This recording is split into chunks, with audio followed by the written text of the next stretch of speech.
내일은 학생과 시민이 중심이 돼 일으킨 반독재 민주주의 운동 4.19 혁명 60주년을 맞는 날입니다.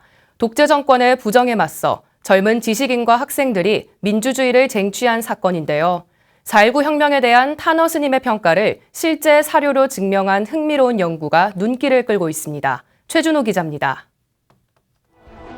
1960년 4월 19일은 대한민국 민주주의 역사에서 큰 의미를 갖는 날입니다.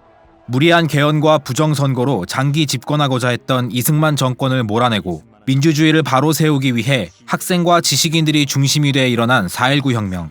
탄허 스님은 4.19 혁명을 주역과 정역에 근거해 결실의 시대에 결실의 방위에서 결실의 인종이 일으킨 세계사적 사건이라고 평가했습니다.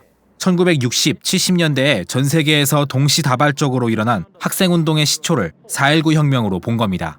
주역과 정역의 팔궤도를 비교하면 정역의 후천시대가 열리면서 동북방에 있던 간궤가 정동방으로 이동합니다.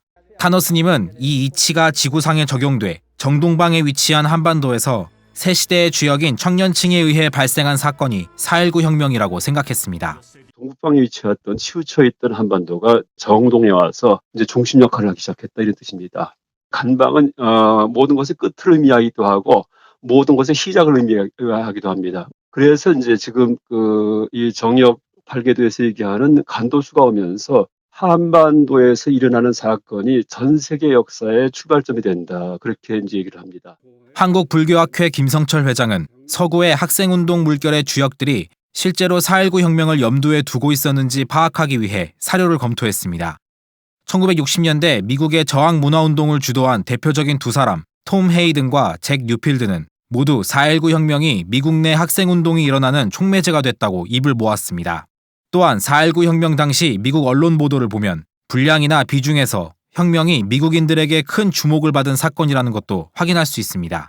특히 뉴욕타임스는 9일에 걸쳐 4.19 혁명을 대대적으로 보도했으며 미국 내 다른 언론들도 4월 20일 톱기사로 4.19 혁명을 다뤘습니다. 1차, 2차, 이제 양차 세계대전 치르면서 그런 서양의 어떤 폭력적 그런 어떤 문명에 대해서 그 저항의식이 팽배해 있다가 4.19가 일어나면서 어떤 정치 권력에 대한 도전을 해가지고 이제 그걸 이겨가지고서 무너뜨리는 사건이 발생하니까 이것도 가능하구나 하는 의미에서 크게 주목을 하기 시작한 것 같습니다. 탄허 스님은 만물의 종결과 시작을 상징하는 간도수가 한반도에 들어오면서 구시대가 종결되고 새로운 시대가 시작됐다고 봤습니다.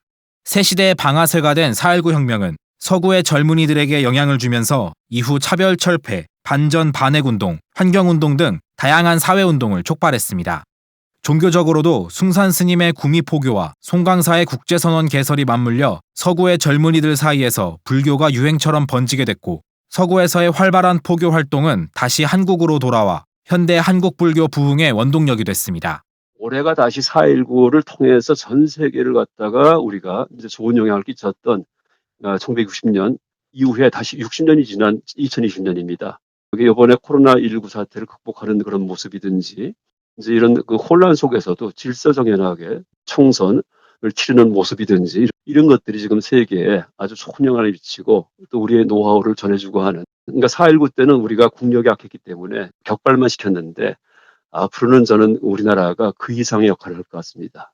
김 회장은 탄허학으로 조명한 4.19 혁명의 세계사적 의의에 대해 오는 23일 한국불교학회 춘계학술대회에서 최초로 특별 발제할 예정입니다. BTN 뉴스 최준호입니다.